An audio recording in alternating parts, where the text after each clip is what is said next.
Accessories, accessories, accessories. So you got a Steam Deck for Christmas or your birthday or whatever. Congratulations, welcome to the Steam Deck family. But you may be wondering, what goes with the Steam Deck?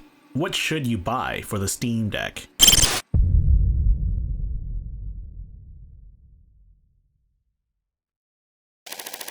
So you just got a Steam Deck. What's the first thing you should do with it?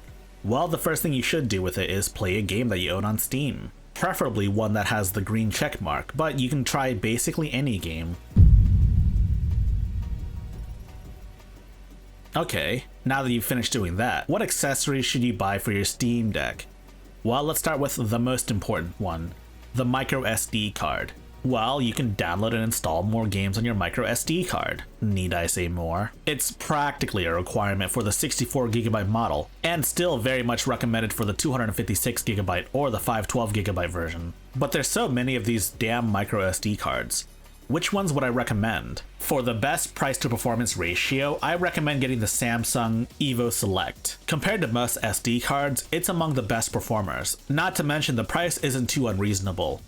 The only real downside is they don't make a 1TB version of this card. But if you're looking for a micro SD card that is among the best of the best when it comes to write speeds, you should look into getting the Sandisk Extremes. They're awfully expensive, but objectively speaking, they're among the fastest. And of course, an honorable mention goes to the Sandisk Ultras. They're not the fastest in terms of write speed, but guess what? They're really freaking cheap, especially the 1TB model.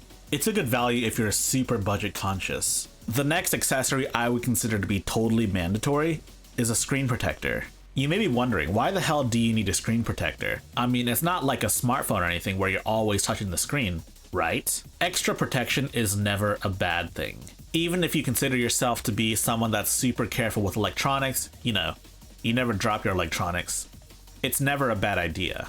The screen protector I'm currently using is the DBrand screen protector, but there are several other screen protectors that exist out there. But a screen protector I'm currently eyeing right now is one from Magglass. It's a matte screen protector, and it's got anti-glare properties as well. And yes, apparently both the Magglass and DBrand screen protectors are supposed to work with the anti-glare properties of the 512GB Steam Deck. The next accessory type I want to talk about is a USB hub or USB dongle or a USB dock. There are a ton of these types of accessories, made by all manner of manufacturers. Heck, even Valve has an official Steam Deck dock, and currently it's the only Valve-made accessory that exists for the Steam Deck. But of course, the Steam Deck dock can be expensive for some. Thankfully, there are cheaper options out there that are nearly functionally identical to the Steam Deck dock that Valve manufactures, like docks from JSAUX or iVoler. And if you're looking for a USB Type-C hub instead,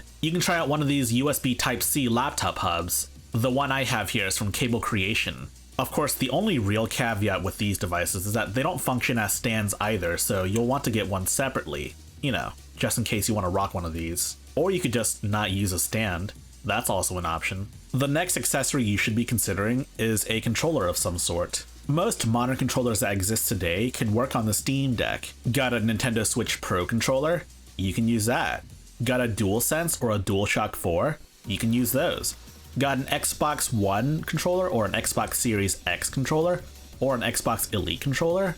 You can use those too. You can use whatever modern controller you'd like. But what about third-party controllers, like 8-bit DOS controllers? Well, if you use one of those, it'll register as a Nintendo Switch Pro controller, which of course means it works on Steam Deck. But of course, if you have the fabled Steam controller, you can use that on Steam Deck as well. You can either plug the dongle into the Steam Deck, or you can use Bluetooth. And as for niche controllers, you can use fight sticks. I can confirm that fight sticks work on Steam Deck. I have a bunch of fight sticks. The next accessory you should be considering is some sort of mouse and keyboard. Is it strictly necessary? No. Heck, I don't even play games on mouse and keyboard on my Steam Deck. Truth be told, the most use you'll get out of using a mouse and keyboard on the Steam Deck is setting stuff up on desktop mode. That's a lot easier with a mouse and keyboard. My personal recommendation is one of these. It's a portable Bluetooth keyboard with a trackpad built in. Is it the best for playing video games? No, it's not. But it is a super portable keyboard that you can take with you. Of course, no Steam Deck's gonna fit in the main Steam Deck bag. If you have a lot of Steam Deck accessories that you want to bring with you, you may want to invest in a Steam Deck bag. As it stands currently, there are two at the top of my list, one by tomtoc and another by JSAUX. The JSAUX one is very similar to the actual Steam Deck carrying case, but it's a little bigger and it's got more pockets so you can hold more accessories. And the tomtoc case is more of a sling bag. You can carry the Steam Deck and a bunch of accessories as well. For longer distance travel, I prefer the tomtoc case over the JSAUX case, but both are quite good.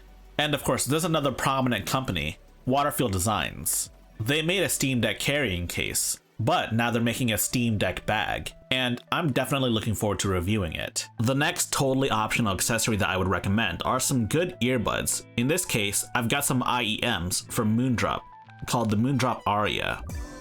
IEMs are like earbuds on crack. They'll kick the crap out of any earbuds at a comparable price.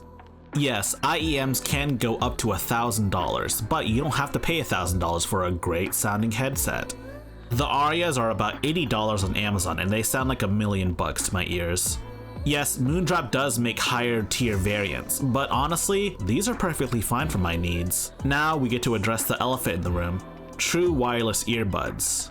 Obviously, these are Bluetooth earbuds, so you should expect some latency to some degree. But here's my thing though. The Steam Deck does support aptX, which is an extremely low latency codec for Bluetooth earbuds.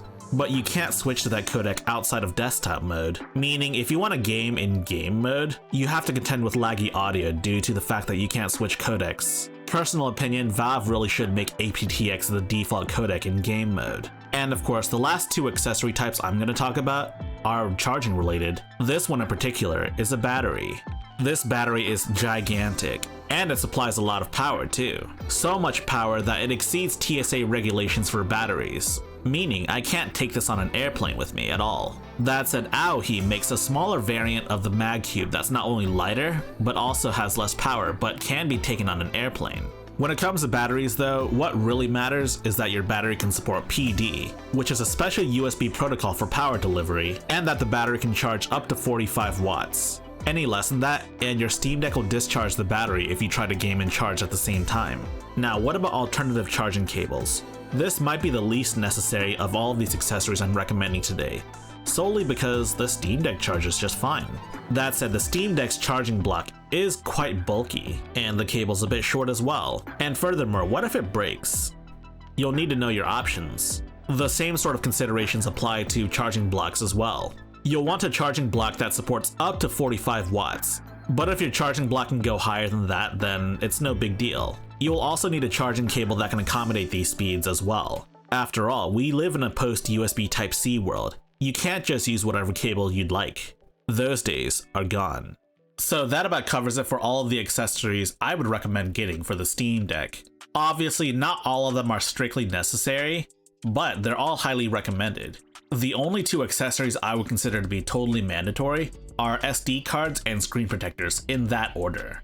Definitely get a micro SD card first, and then get a screen protector, and then maybe buy some games for your Steam Deck if you don't already have a bunch of Steam games. Earlier this week, I actually released a video on how to save a bunch of money through Steam sales and other websites that sell Steam keys. If you really want to understand how Steam sales work, I would go and check that video out. Links in the description down below. But watch it after this video is done, okay? And then slowly work your way up to getting all of these accessories on your Steam Deck. There are a lot of Steam Deck accessories of various types, some of which I didn't really cover here. I recommend doing some research on what types of accessories you'd like for your Steam Deck. Because after all, maybe your needs are a little bit different from what I need, right? Have a happy Thanksgiving and Black Friday. If you like this video, you should check out the rest of my channel. And if you like the rest of my channel, you should like, subscribe, and click on the bell icon. When you click on the bell icon, you're ensuring that you'll be one of the first to watch my new video when it releases. And for more high-tech lowlife, check out our Discord server. Links always in the description.